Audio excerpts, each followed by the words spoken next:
Hey guys, I'm Dave Klein with TheRealStanley.com, and I'm here checking out DuckTales Remastered with Ray, the producer of Capcom, a producer on Capcom. Right? Yeah. I'm a producer at Capcom working on DuckTales. And with Austin, a director of the game, with the actual director making the game. Right, from Austin from WayForward. All right, and thank you guys so much for joining me. And I got to tell you, I love DuckTales. I'm a huge fan of not only the show, but I love the NES game, so I'm happy you guys are doing this. And I'm really curious, what are some of the changes that you guys are making? Because I had a chance to play it, and now there's coins that you have to collect, there's objectives, so what are you doing with that? So that actually shows to me that you remember playing the NES one, because you know what points are new. I mean, there are really so many new things in the game, the actual content of the game. The level layout is kind of what remains true to the original, the gameplay, but I'll let Austin kind of go into more details, but I mean, basically all the content, the visual and the oral experiences is all new there. Well, in the original game, one of the things is that people can speedrun it in under 20 minutes. You can bypass a lot of areas of the level.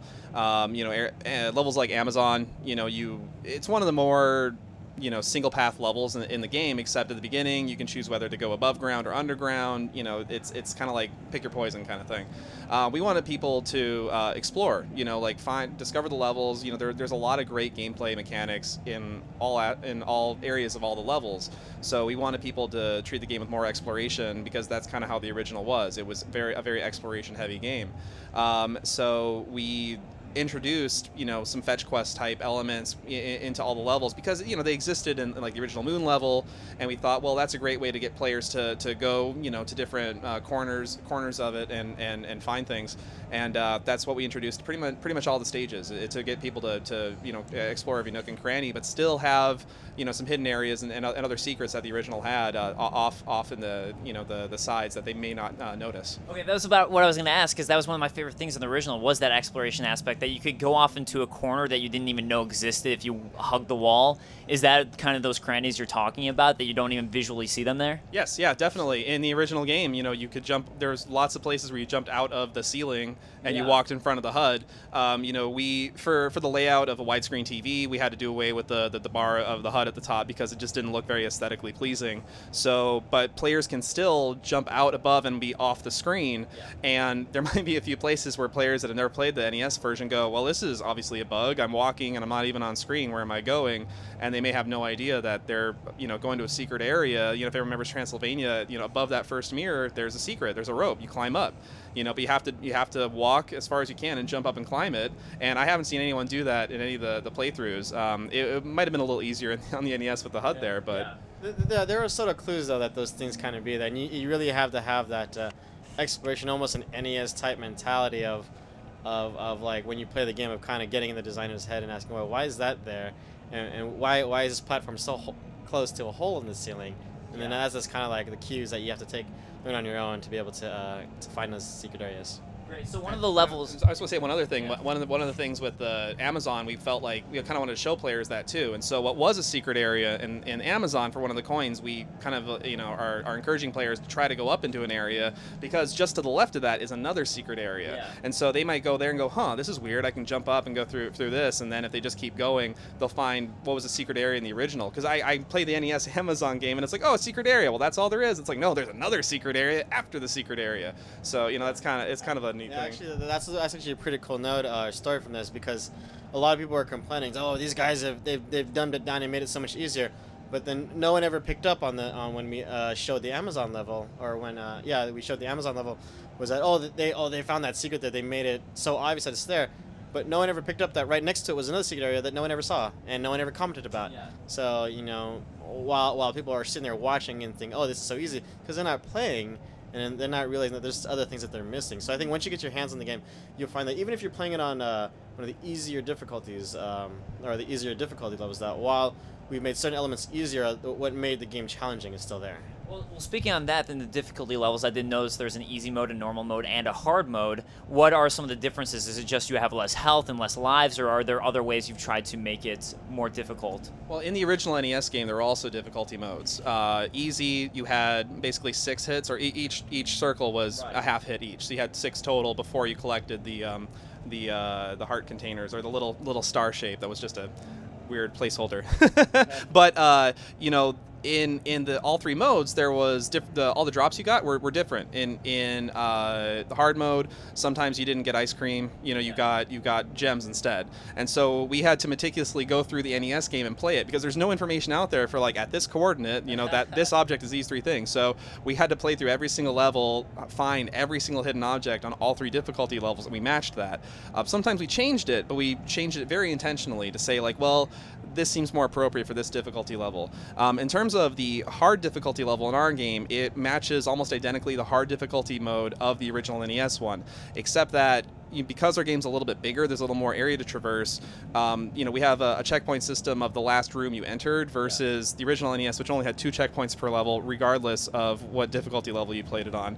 But when you play it on easy mode, we've also put, instead of hidden treasures, in all 5 levels, we have a heart container. So the maximum total a player can get is 8 hearts on easy. And then on top of that, they also have the half hits of health. And I've seen people collect all the hearts and still face a boss and die and have to refight the boss. So, you know, it's still a challenge even on easy mode. Yeah. And some of the stuff we got from our focus testing was that there are ways to make the boss battles easier, because we actually made or WayForward more accurately, had beefed them all up. They have much more, or many more attack patterns than they used to have, and they're actually much more difficult. So they needed a way to balance it out to make it a bit easier. So we wanted to retain the attack patterns because they're just so brilliant, but they did some tuning to the boss, the way the boss behaves, to make it easier on the easier levels. Yeah. Now, one of the more difficult levels that I found from the original game was the moon level, and I've been noticing you guys are redoing the music along with the visuals, which is awesome. And I think everyone's waiting and looking forward to what is the music going to be like for the moon? How true is it going to be? Are you guys going all orchestral? What? You will not be surprised. It's an amazing arrangement. I think people are very worried that it's gonna get screwed up. I don't. Classic NES tracks when you think of NES music. Definitely. I don't know why everyone's so afraid, because maybe just because I've heard it and it's like, oh yeah, you got nothing to fear. Like our composer Jake Kaufman did an amazing arrangement on it. And he took multiple passes at it because he was so worried that, you know, it was going to get scrutinized more than anything he's ever done. And it sounds like the best moon arrangement I have ever heard. You heard it here first. Best moon arrangement you've ever heard. Yeah, I think a lot of people have in their mind how they think it's going to be, and I think there's going to be certain elements of what everyone kind of wants to in the moon theme that Jake has done. So I think he's done a fantastic job, and I think it retains of many kind of elements, but I think it kind of pulls it together in a way that none of the other fan versions have done so far. So yeah. And I think what's important too is that all the music from the original game was really amazing, and so where the moon might have been like up here for a lot of people, and all the other level music was here, it's hard to improve on perfection. And so the moon went up to here, which is like the highest you can go, and all the other levels came up with it. So you ask people now like what's their favorite song, and people are like, oh man, Transylvania, and I'm a huge fan of the Amazon, and African Mines are like a toss up, with Moon still being amazing. So I like the Himalayas.